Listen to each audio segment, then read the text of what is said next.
Yemen में रूस की बड़ी एयर स्ट्राइक। रूसी एयरफोर्स का सुखोई 25 से हमले में यूक्रेन के कई जवान भी मारे गए हैं, ऐसी जानकारी मिल रही है। यूक्रेन के 3 आर्मर्ड व्हीकल्स भी नष्ट हो गए हैं।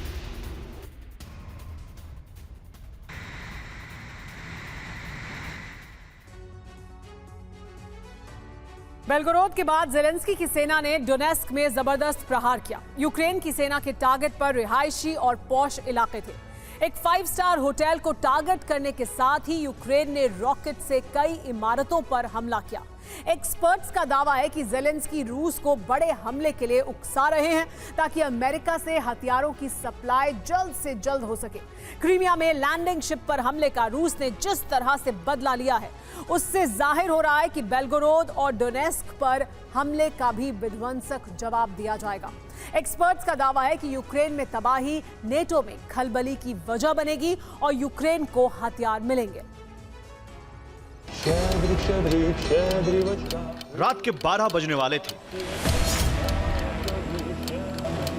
लोग नए साल का इंतजार कर रहे थे। तभी अचानक धमाकों की गूंज से थर्राने लगा डोनेस्क।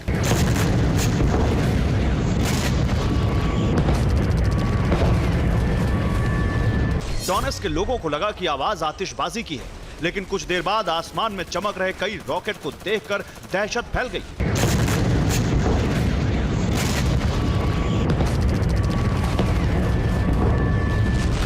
नए साल के जश्न के बीच अचानक डोनेस्क में यूक्रेनी सेना का तांडव शुरू हुआ और फिर चीख पुकार मच गई।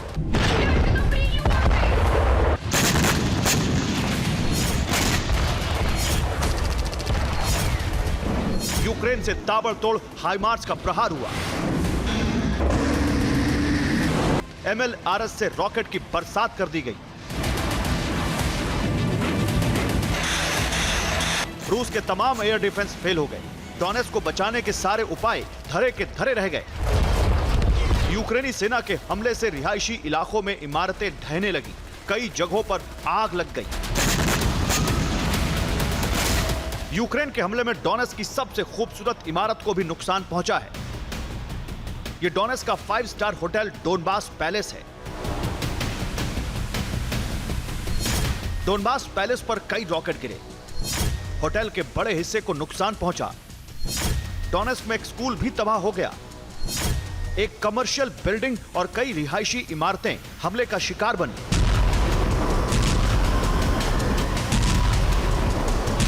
डोनेस्क में यूक्रेन को पिछले दिनों काफी नुकसान उठाना पड़ा था। रूस की सेना डोनेस्क में यूक्रेनी फौज के ठिकानों को बमबारी की थी,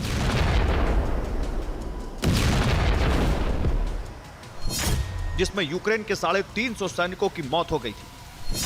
अमेरिकन पैलाडिन आर्टिलरी सिस्टम नष्ट हो गया था। M777 आर्टिलरी और कई वाहन नष्ट हो गए थे।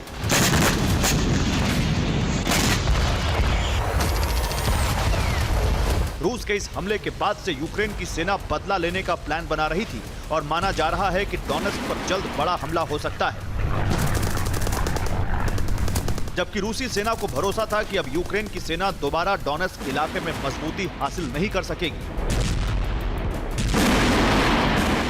हालांकि वॉर एक्सपर्ट इसे सिर्फ बदले के लिए किया गया हमला नहीं मान रहे,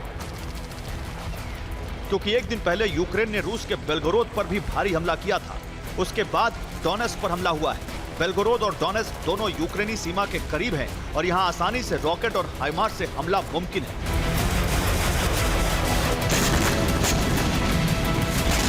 वॉर एक्सपर्ट के मुताबिक यूक्रेन एक रणनीति के तहत रूस के रिहायशी इलाकों पर हमला कर रहा है।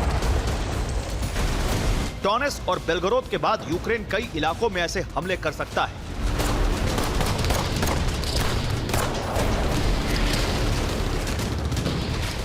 माना जा रहा है कि यूक्रेन रूस को उकसाने की कोशिश कर रहा है।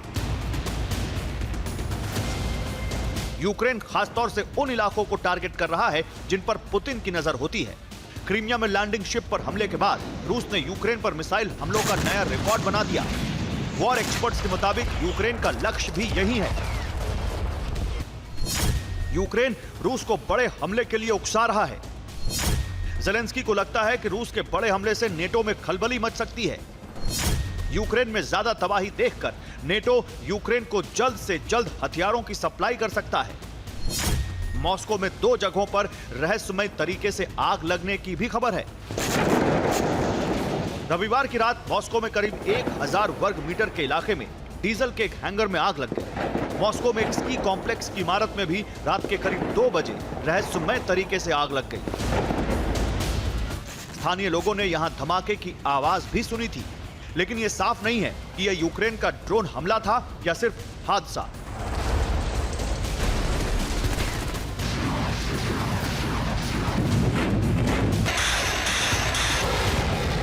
रूस के एक रिटायर्ड आर्मी अफसर के मुताबिक यूक्रेन बार बार रूस को उकसा रहा है। बेलगोरोद में हमले के बाद रूस ने मिसाइलों का इस्तेमाल किया और खार्कोव, खेमनित्स्की और ज़ैपोरिज़िया में यूक्रेन के ठिकानों पर अटैक किया। रूस के वॉर एक्सपर्ट मान रहे हैं कि यूक्रेन को भले ही इन हमलों से भारी नुकसान उठाना पड़ रहा है, लेकिन यह हमला यूक्रेन को कई फायदे दिला सकता है। नेटो यूक्रेन को हार से बचाने की कोशिश करेगा। हार से बचाने के लिए यूक्रेन में नए हथियार भेजे जा सकते हैं। यूक्रेन में तबाही से अमेरिका में हथियार देने का विरोध कम हो सकता है।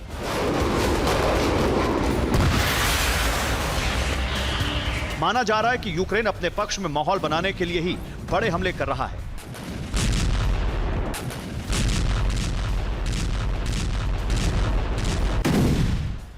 ज़ेलेंस्की को उम्मीद है कि अमेरिका यूक्रेन पर ताबड़तोड़ प्रहार देखकर हथियार सप्लाई में जल्दबाजी दिखाएगा। दूसरी तरफ ज़ेलेंस्की यह भी दिखाने की कोशिश कर रहे हैं कि अभी यूक्रेन युद्ध में लंबे समय तक बना रह सकता है।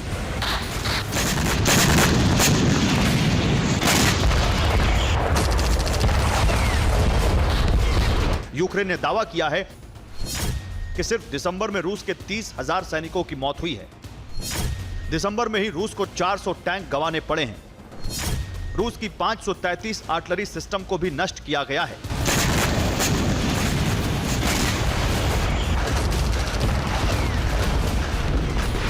ज़ेलेंस्की ने नए साल में रूस का और हौसले से मुकाबला करने का दावा किया है। ज़ेलेंस्की ने दावा किया है कि कीव के पास 2024 में कम से कम 10 लाख ड्रोन होंगे।